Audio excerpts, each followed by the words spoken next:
ಬೇಕು ನ್ಯಾಯ ಬೇಕು.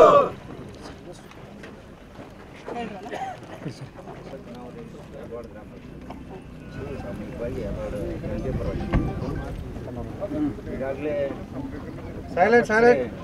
ಶುಗರ್ ಫ್ಯಾಕ್ಟ್ರಿ ಇರೋದ್ರಿಂದ ಇವತ್ತು ಅದರಿಂದ ಜನರಿಗೆ ಆಯ್ತು, ಆರೋಗ್ಯ ದೃಷ್ಟಿಯಿಂದ ಆಯ್ತು, ಇರ್ತಕ್ಕಂಥ ಬೆಳೆಗಳೇ ಆಯ್ತು, ರೈತರಿಗೆ ಆಯ್ತು, ಬರುವಂಥ ಮುಂದಿನ ಯುವ ಪೀಳಿಗೆ ಆಯ್ತು ಭಾಳಷ್ಟು ಮಾರಕವಾದಂಥ ವಾತಾವರಣ ಸೃಷ್ಟಿಯಾಗಿ ಇವತ್ತು ತೊಂದರೆ ಆಗ್ತಾ ಇರೋದ್ರಿಂದ ಅದ್ರ ಜೊತೆಯಲ್ಲಿ ಇವತ್ತು ಸ್ಥಳೀಯವಾಗಿ ಇವತ್ತು ನಮ್ಮ ಯಾದವಾಡ ಗ್ರಾಮದಲ್ಲಿ ಶುಗರ್ ಫ್ಯಾಕ್ಟ್ರಿ ತಾವು ಹಾಕೋದ್ರಿಂದ ನಾವು ಇಲ್ಲಿ ಆಹಾರ ಬೆಳೆಗಳನ್ನು ಬೆಳೀತಾ ಇರೋದ್ರಿಂದ ಆ ಬೆಳೆಗಳಿಗೆ ತಮ್ಮ ಈ ಒಂದು ಫ್ಯಾಕ್ಟ್ರಿಯಿಂದ ಬರ್ತಕ್ಕಂಥ ಏನು ಧೂಳು ಐತಿ ಅದು ಬಿದ್ದಿದ್ದಾದ್ರೆ ನಾವೆಲ್ಲ ಆರ್ಥಿಕವಾಗಿ ನಮ್ಮ ರೀ ಇನ್ಮೇಲೆ ಮನೆ ಕೆಲ್ಸಕ್ಕೆ ಹೆಲ್ಪ್ ಮಾಡ್ಬೇಕು ನೀವು. ಯಾಕೆ ನಿಂಗೆ ಎಲ್ಲರ ಕೆಲಸ ಸಿಗ್ತಾ? ಕೆಲ್ಸನ ನೋವೇ ನಾನೇ ಬಾಸ್ ಆಗ್ತೀನಿ. ಬಾಸ್ ಅದೇಗೆ? ಬಾಸ್ ವಾಲ್ ಬಾಸ್ ವಾಲ ಬಿ ದ ಬಾಸ್.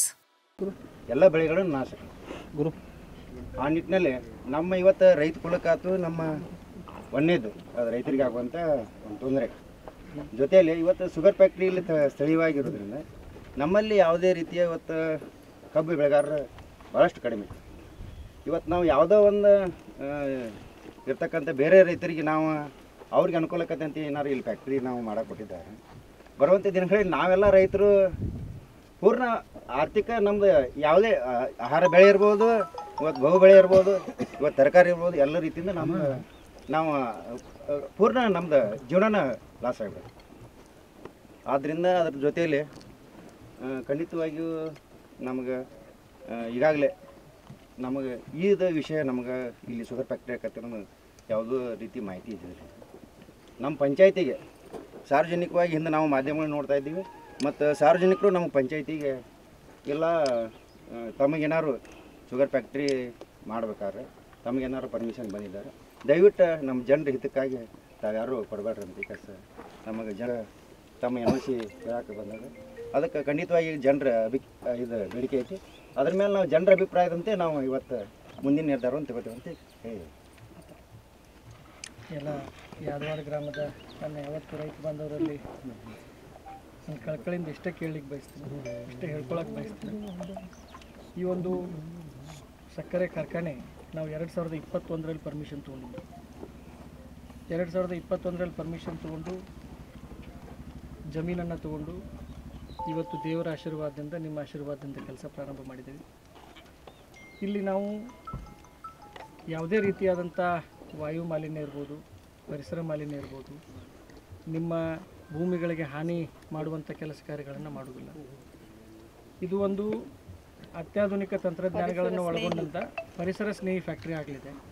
ಇಲ್ಲಿ ನಾವು ಯಾವುದೇ ರೀತಿಯಂಥ ನೀರನ್ನು ನಾವು ಹೊರಗೆ ಬಿಡೋದಿಲ್ಲ.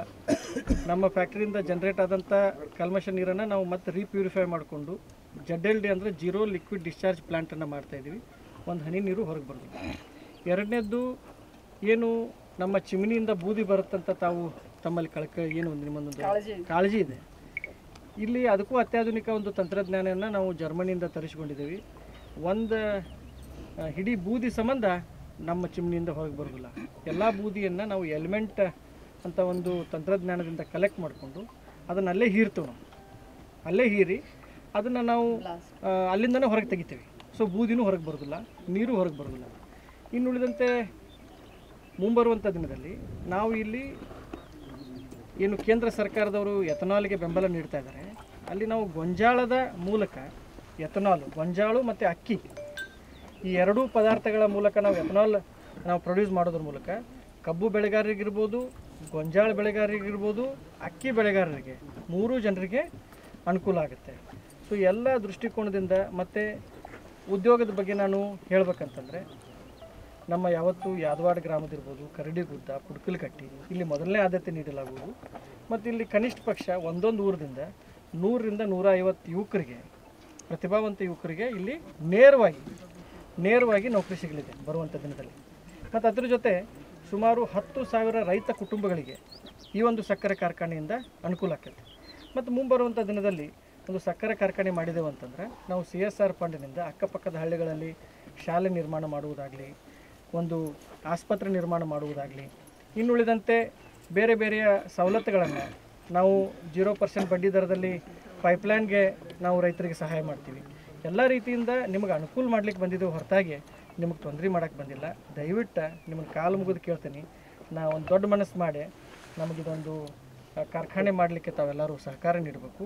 ನಿಮ್ಮ ಸಹಕಾರವನ್ನು ನಾವು ದೇವರ ಸ್ವರೂಪದಲ್ಲಿ ನೋಡಿ ಬರುವಂಥ ದಿನಮಾನದಲ್ಲಿ ನಿಮಗೆ ಅನುಕೂಲ ಆಗೋ ಕೆಲಸ ಮಾಡ್ತೀವಿ, ನಿಮಗೆ ಅನಾನುಕೂಲ ಮಾಡೋದಿಲ್ಲ ಅಂತ ಒಂದು ಮನವಿ ಮಾಡ್ತೀವಿ.